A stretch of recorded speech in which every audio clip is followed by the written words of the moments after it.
Welcome back to Welcome, another everybody. video of Professor FNE teaches history. So today we're going to be covering 3 units. We're going to be Three covering in one. Well, no, 3 videos, but it's 1 unit Yes. that will get tested on. Yes. So we've broken it up the same way that Tim did. If you go to Blindbrook, he broke it up into the progressive era, the industrial era, industrialization, and the westward expansion. So this video is going to be on the progressive era, which, just for people who go to Blindbrook, we predict will be what's the most heavily tested on, considering we did a whole like role play and. So if you just, this is like chronologically, this is the 3rd video out of the 3 that we're doing. If you skip, then that's fine. I feel like it is completely in your right to do that. And if you didn't, then that sucks. So we start off with the progressive era, which was progressive. The word in it is progress. Like it means that there was a lot of.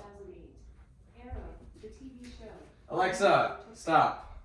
The progressive era, as he said, has the word progress in it. And progressives, when you progress, is you go forward, you modernize. Yes. So we see a change in societal values, in governmental values. Really just, it's not like a war that happens, it's not a conflict that happens. It's just an idealistic and physical change in society. There's kind of a wake up in society in a lot of different areas. Yeah.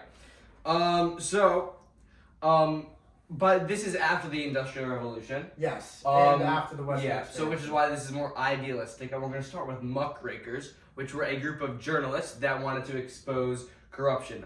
2 examples is Upton Sinclair and his book The Jungle, which exposed the meatpacking industry on how all that's unsanitary and stuff. And Ida Tarbell toppled the Standard Oil monopoly with her 2-book series. I don't remember what it was called. Standard Oil, of course, being run by Mr. Carnegie Hall, and it broke it up into 35 different things. But in reality, it didn't really change anything. Carnegie was still in power.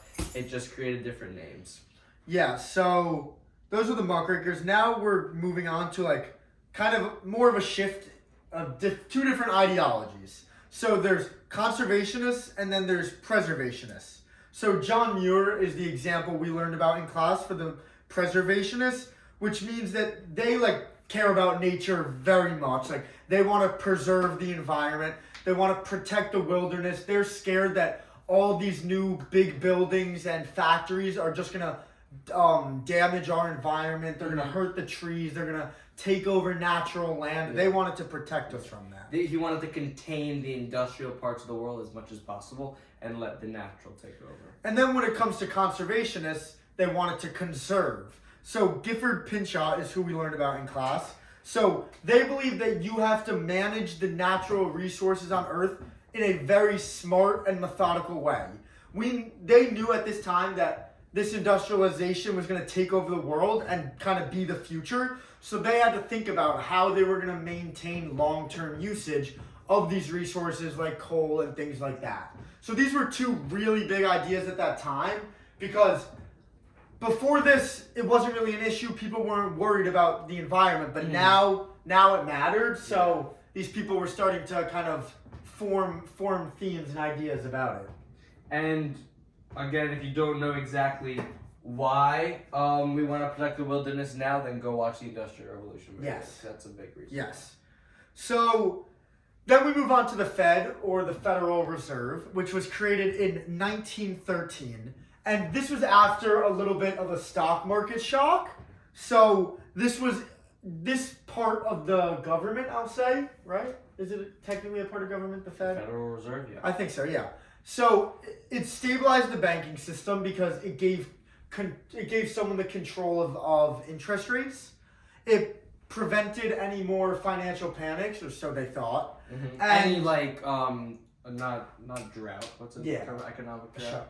A crisis. Yeah. Any financial crisis. What it does is it basically saves money. Like you would save money if your family goes through a financial crisis. Same thing with the government. So at this time, a lot of people were concerned about like private ownership of their money, and like people like J.P. Morgan like having control over a lot of it. So the Federal Reserve was kind of a shift away from private sectors and more to public sectors. So now we get on to a very, very huge point, which is women's suffrage. Women's suffrage. So women's suffrage was huge at this time. I'll do women's suffrage. You guys civil rights. Because in the Civil War, African Americans got the most rights, and women were left kind of bitter about this. So this is why you're gonna see women start to take over more because they're bitter that they didn't get enough rights as they thought should happen. Yeah, they recognize that things are changing. The African Americans are kind of making their way up in society, and they want to join them. So there's a few different approaches that the women took to this. There's Carrie Chapman Catt. She was the leader of the NAWSA, I believe, and she took a more moderate approach to women's suffrage. She wanted to go state by state, talk to politicians, legislators, try to get amendments created that would slowly but definitely surely get women the rights they deserve. Then, on the very much other hand, were people like Alice Paul, and they took a much more radical approach. So they wanted a national constitutional amendment that was federal, applied to all people in the United States, which contrasts to the moderate state-by-state approach. And then they believed in civil disobedience, hunger strikes. They were getting petitions signed. They were going on strikes and riots of their own. They were doing a lot of radical things to get the attention of the government and demand change now. So eventually, this did work out well, as in the year 1920, the 19th Amendment was passed, which granted women a lot of the rights that they were fighting for. Mm-hmm.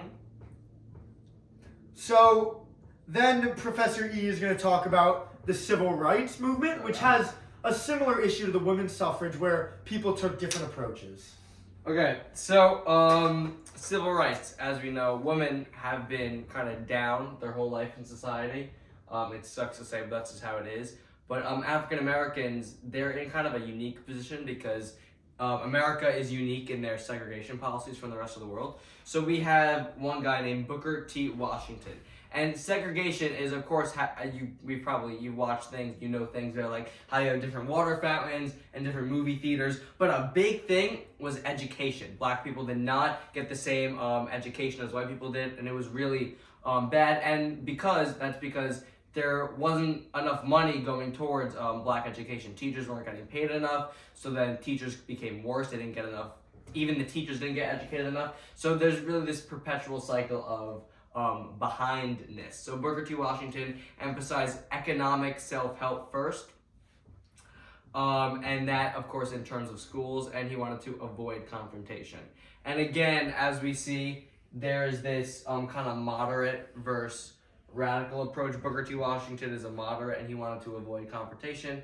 He let the writing do the talking. He wanted ideas to fizzle out in society. He believed he was smart enough for that. When we have W.E.B. Du Bois, who kept writing. He wanted immediate political and civil rights. He wasn't entirely as education-based as Booker T. Washington, I believe, was. And he founded the NAACP, which just was another African American right organization. Really, what we want to emphasize here is one, the aspect on education, and two, how just like Carrie Chapman and Alice Paul have a moderate and radical side, Booker T. Washington is moderate, and W.E.B. Du Bois is radical. That's really all you need to know when it comes to this stuff.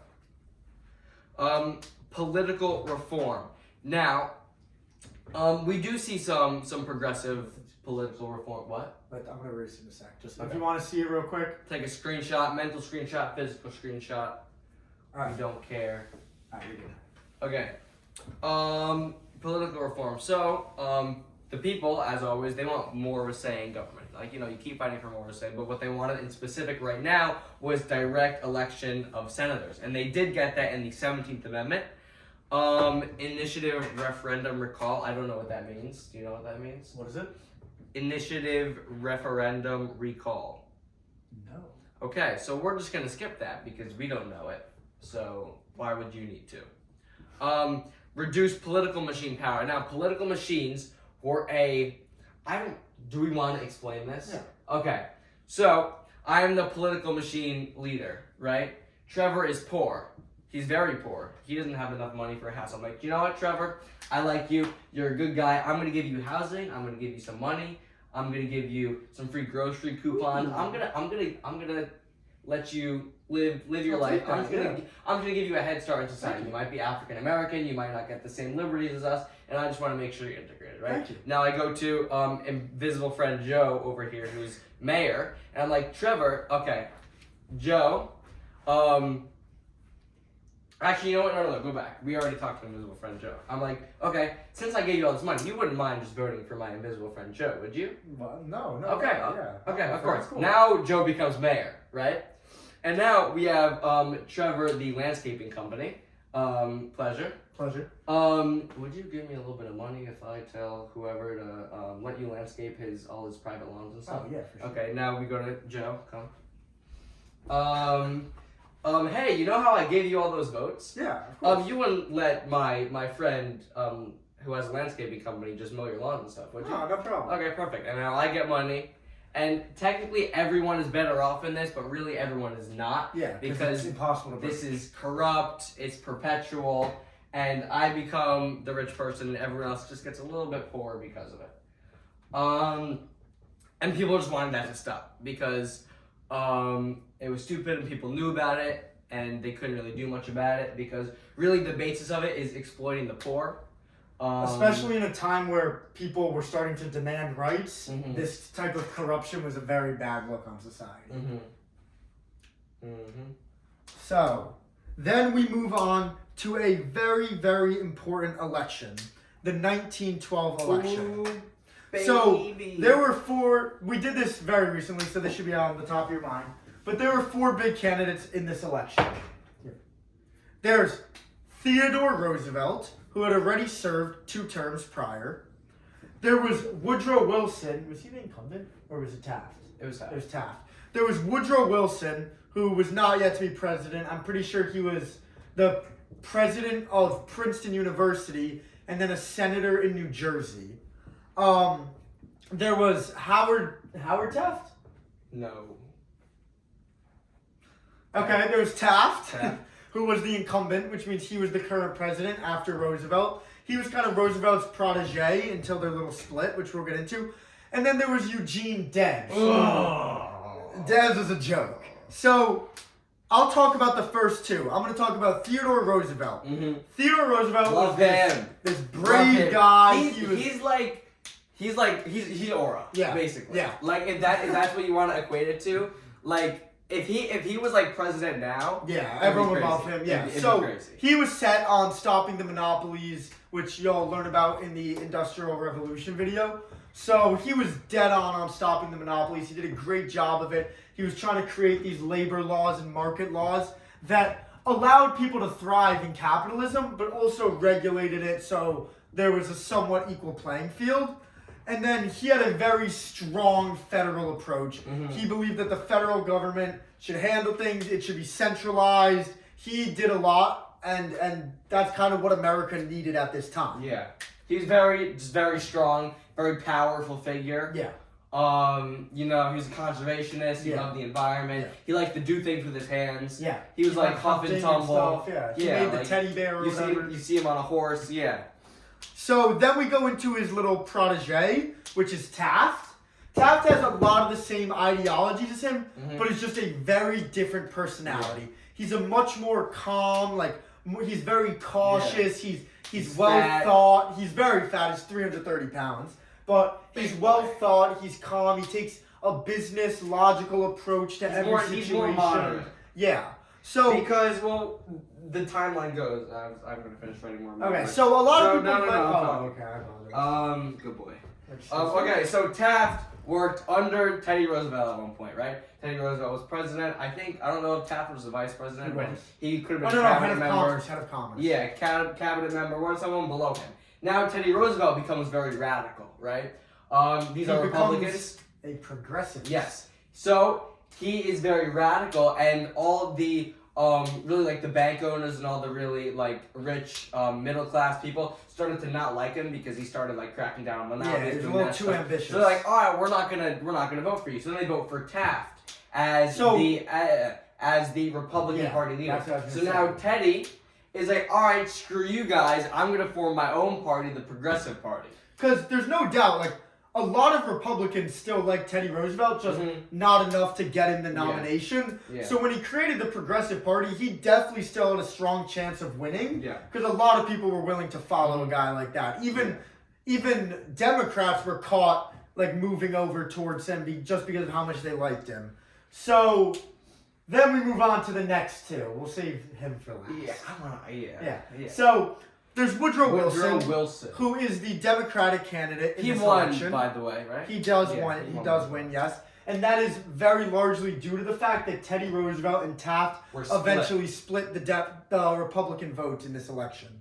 That is So very- Wilson was a Democrat. He broke up a lot of monopolies. He restored competition, though. He made it so people could compete in this capitalist society. And he was, as I said, he was the president at Princeton. He was a senator. He was an experienced politician who was very intelligent, very smart. So he was honestly a pretty good candidate overall. He wasn't super progressive like someone like Teddy He Roosevelt. was kind of in Or between. Debs. So that brings us to our last guy, Eugene Debs. UGV Debs. I swear to God, the amount of people that voted for Debs in this guy, okay, so Debs, what I'm gonna write, he is a socialist.